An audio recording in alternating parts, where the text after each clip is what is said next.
There's some periodic trends in the table that we need to be aware of.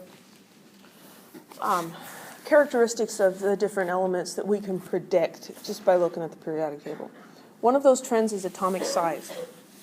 There's different ways of defining atomic size, but we're just going to think about the distance between the outermost electrons and the nucleus.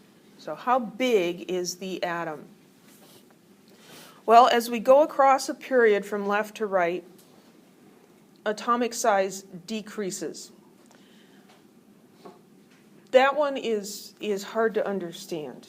Let's do this one first. This makes more sense. Down a column in the periodic table, atomic size increases.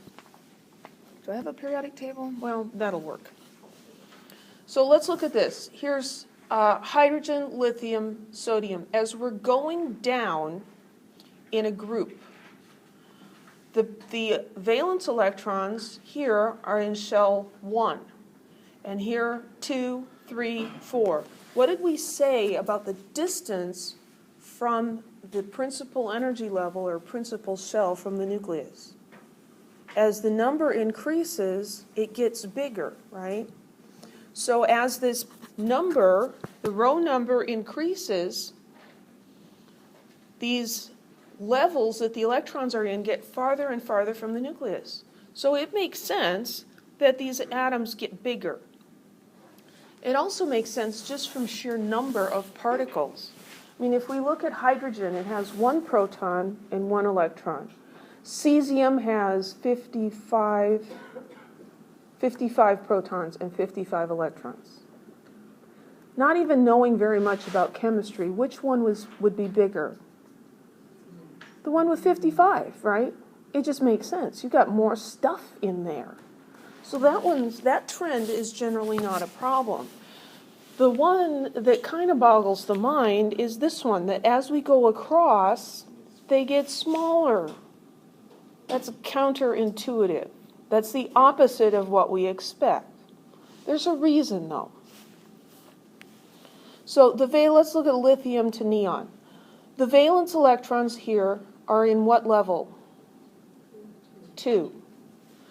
So the second energy level is a certain distance from the nucleus. And what's happening here as we're going lithium to beryllium to boron, we just got rid of the transition elements and stuck these together. That's all that happened.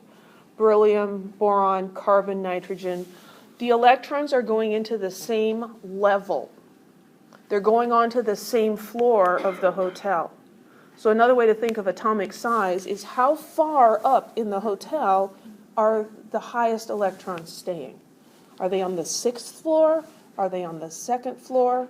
That's a distance from the front desk, right? That's a distance from the nucleus, roughly. So here, all of these electrons, as we're adding more and more and more, they're going into the same floor of the hotel. So thinking about it that way, we would expect that the size stays the same, right? And yet it gets smaller. The explanation is back here. So the size of the orbital depends on the principal quantum number, and that doesn't change going across a period. That's what we just talked about. What does change, though, is the number of protons in the nucleus. So lithium has how many protons? 3. And neon has how many protons? Neon has 10 protons. Protons are positive, electrons are negative. There is an attraction between these oppositely charged particles. So you think about an electron going in its crazy pattern around a nucleus with 3 protons versus a nucleus with 10 protons. Which one is it going to be more attracted to? The one with 10 protons. Because there's more attraction, those electrons get pulled in a little tighter. So, you know, my hotel analogy can't work for everything, right? Ooh, actually, it kind of does this way. So this hotel wasn't constructed very well. And when you get more and more electrons on the floor, it starts to sag. That's not the reason that the atoms get smaller, but hey, it works. But there's more attraction, and so those orbitals those shells get pulled in. So across a period, oh, pointing in the wrong thing. Across a period, the number of protons in the nucleus is increasing, which increases the pull on the electrons, causing the atomic size to decrease. So let's look at that picture again. So we see that as we go across, they get smaller and smaller, and that's because the number of electrons is increasing, whereas the original distance from the nucleus is not increasing, and because of that increased pull, it gets squeezed in. And we see that in each of these periods. But in any of the groups, as we go down, they get larger. So the trend we need to remember is that when we're going down, atomic size increases. And when we're going across, atomic size decreases. I find it's much easier to think through the explanation and remember that than to remember, was it increasing going across or increasing, decreasing? You know, those sorts of things, especially in an exam situation, they're really hard to remember. If you think about the charges and things getting pulled in, then you can remember it. So, what kind of a question might we need to answer? Something like this. Choose the larger atom in each pair. So, lead or polonium? PB or PO? So, we ought to find them. So, here's PO and here's PB. Which one's bigger? PB. Because as we go across from left to right, they get smaller. So, PB is bigger.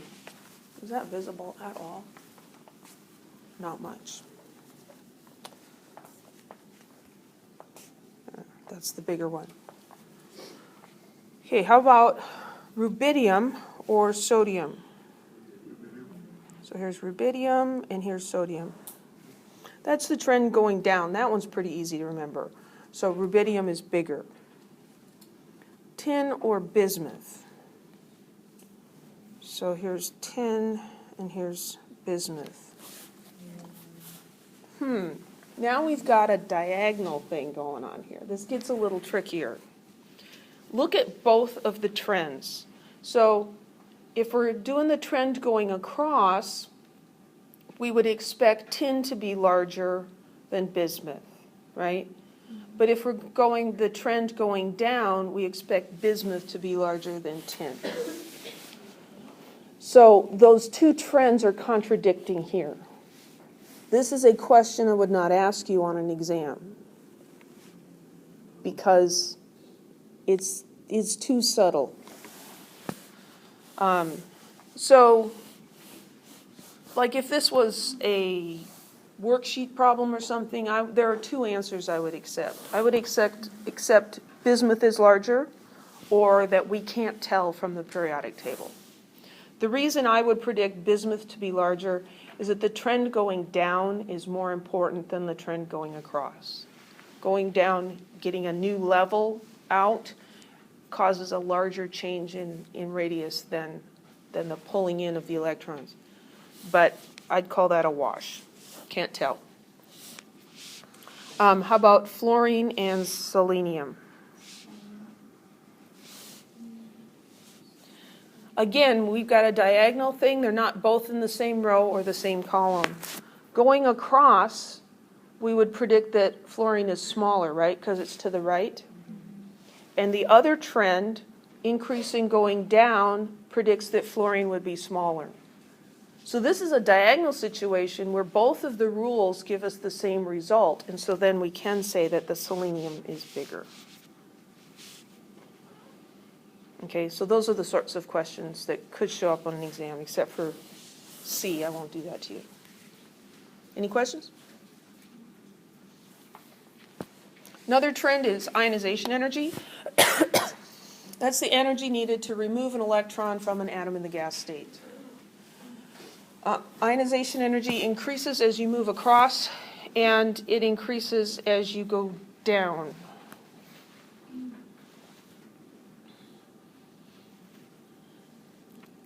Ionization energy and atomic size are inversely related. So the way I think of this is, and this is definitely not a politically correct analogy. So I have 6 children. I have a friend who has 1 child. If I took all my 6 children to the fair, and she took her 1 child to the fair, which family would be easier to kidnap a child from? 6. Why? I can't keep track of all 6 of them, right? They're going to spread out. They're going to be farther away. My friend is probably going to hold her daughter's hand, right? I only have 2 hands. I'll try holding on to the 2 smaller ones, but the rest of them are going to be orbiting, basically, and flitting about, and they could get snatched, right? So that's how I think of this trend, right? Who's easier to take an electron off of? A big flabby atom or a little tight atom, right? The tight atom, the smaller atom, those electrons are closer to the nucleus. It's going to be harder to pull them off. And the larger ones, it's going to be easier to pull them off. So this trend is opposite to the size trend. So as we go down, the ionization energy decreases. It takes less energy to steal an electron. The size gets larger. As we go across, size was getting smaller, and it becomes more and more difficult to pull an electron off. So choose the element with the higher ionization energy. Magnesium or strontium? There's magnesium and here's strontium. Which one's going to be harder to pull an electron off? The magnesium. It's smaller. How about indium or tellurium? Which one's harder, higher ionization energy?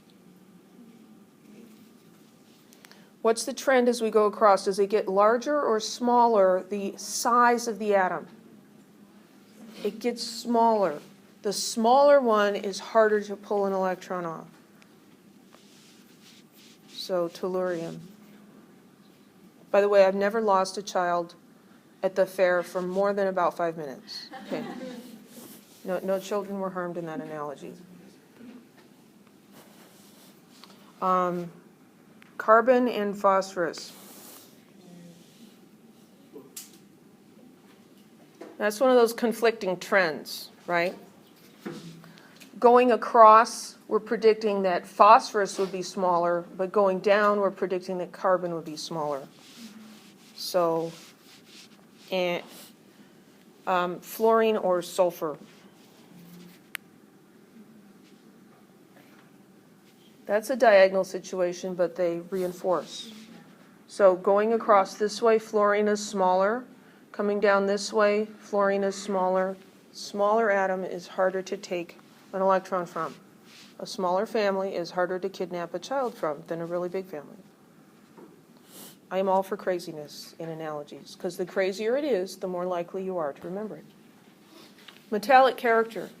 Okay, this is an easy one. You could read all that stuff later. Okay, so what kind of elements are these green ones? Metals, nonmetals, metalloids? Non-metals. And these guys over here? Metals, right?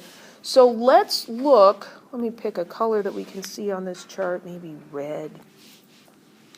So if we're going across here, these are metals, semi-metals, non-metals. As we're going across, are things getting more metallic or less metallic? Less metallic.